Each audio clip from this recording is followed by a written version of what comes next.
Siemaneczko i witam Cię na ciekawym kanale. Dziś przedstawię Ci 10 przerażających stworów z legend z całego świata. Powiemy m.in. o Manananggal, którzy nocą odcinają swoją górną część tułowia, aby polować na ofiary, o Wendigo, który zimą nabiera apetytu na ludzkie mięso oraz wielu innych mitycznych stworach. Standardowo przed startem dzięki wielkie dla wszystkich subskrybentów. To głównie dzięki Wam pojawiają się kolejne materiały na kanale. Już nie przedłużam i lecimy z tymi stworami. Numer 10. Penanggalan. Jest to stworzenie wampirowate, jedno z najczęstszych żywych zmarłych w Malezji. Ten wampir występuje jedynie w płci żeńskiej, a zazwyczaj jest to jedynie kobieca głowa unosząca się w powietrzu z zakrwawionymi ustami i ciągnąca za sobą jelita. Według legend jest zwykle kontrolowana przez złego ducha lub czarodzieja. Malezyjskie wampiry podróżują głównie nocą, latając w powietrzu. Mają bardzo ostre zęby i szerokie oczy, dzięki którym widzą dość wyraźnie w ciemności. Czasami wydają straszny płacz, zanim zaatakują małe dzieci lub kobiety w ciąży. A to wszystko dlatego, że każdy Penanggalan był matką w swoim życiu, zanim umarł przy porodzie i przekształcił się w tę okropną istotę. Numer 9. Gaki.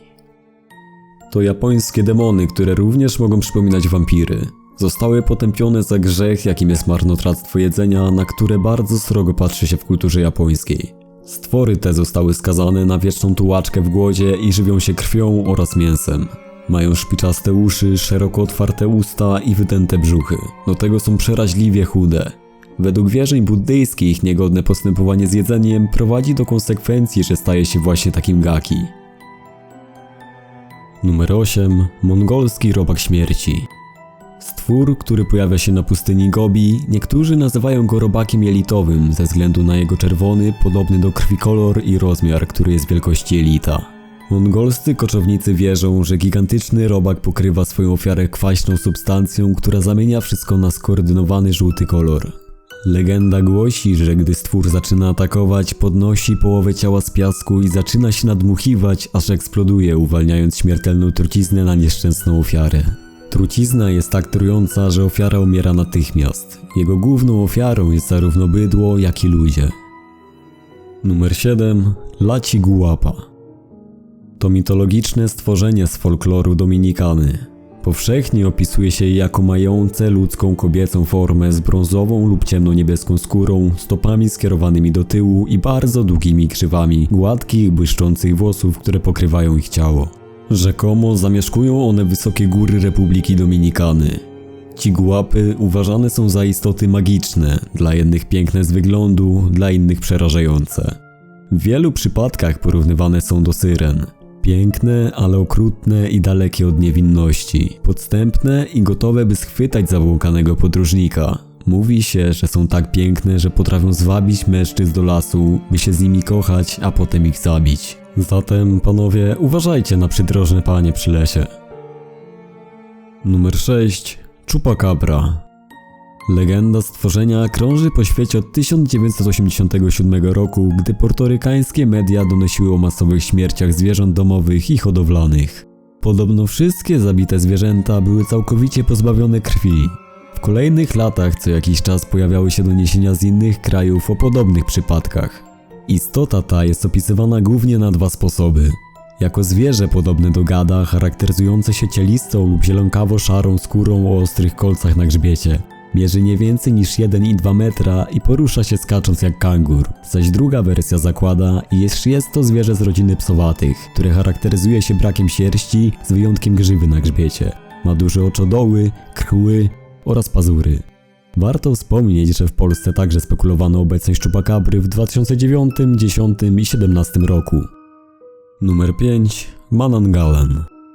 Jest to filipiński zły duch, który nocą odłącza swój tułów od dolnej połowy, rozkłada skrzydła i odlatuje, aby jeść niemowlęta. Jest opisywany jako starsza, piękna kobieta. Aby się pożywić, stwór wybiera odizolowane miejsce, w którym zostawi swój dolny tułów na noc. Następnie rusza na poszukiwanie domu, w którym mieszkają ciężarne kobiety, a gdy wybierze swoją ofiarę, ląduje w domu i przebija swoim długim językiem łono śpiącej kobiety w celu wyssania płodu. Innym razem potrafi uwodzić mężczyzn, zwabić ich do prywatnego miejsca, finalnie zjadając ich żywcem. Numer 4. Ammit. Ammit była egipską boginią, która posiadała głowę krokodyla, przednią część ciała lwa, zaś zad hipopotama. Jej zadaniem było pożeranie duszy grzesznych ludzi. Kiedy zmarli stawali przed sądem Ozyrysa, kładziono na szalkach wagi dwie rzeczy: serce zmarłego oraz pióro prawdy. Jeżeli dusza była co najmniej tak lekka jak piórko, człowiek sprawował się dobrze za życia i mógł spokojnie wypoczywać w zaświatach. Jeśli zaś serce było cięższe od pióra, Ammit pożerała duszę grzesznika i następowała druga śmierć. Numer 3. Pontianak, czyli duch z mitologii malajskiej i indonezyjskiej. Opisywany jest jako bladoskóra z długimi włosami i ubrana na biało kobieta. Ma też długie, ostre paznokcie i pozostawia za sobą bardzo nieprzyjemny zapach.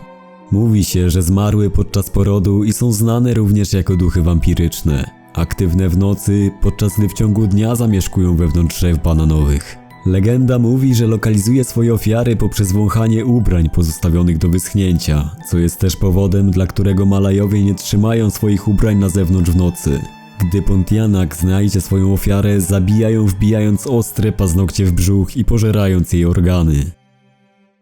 Numer 2. Nakalewi, inaczej diabeł morski.